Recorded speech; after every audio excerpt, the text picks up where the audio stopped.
শাশ্বত ভারত কথার মধ্য দিয়ে চালিত সকলকে স্বাগত। শুভ সকাল। মনের কথা এই সময় বিষয় জাতীয় পুষ্প, জাতীয় ফুল। ভারতের জাতীয় ফুল বর্ষার পরই শরতের গ্রাম বাংলার খাল বিল পুকুর জলাভূমি ভরে যায়, ফুলে পদ্ম ফুলে ভরে যায়।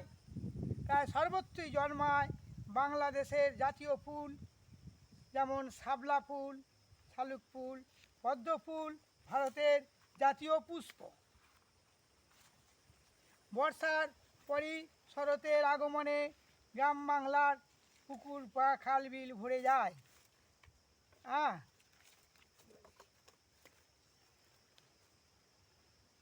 এই জায়গাটাই হবে।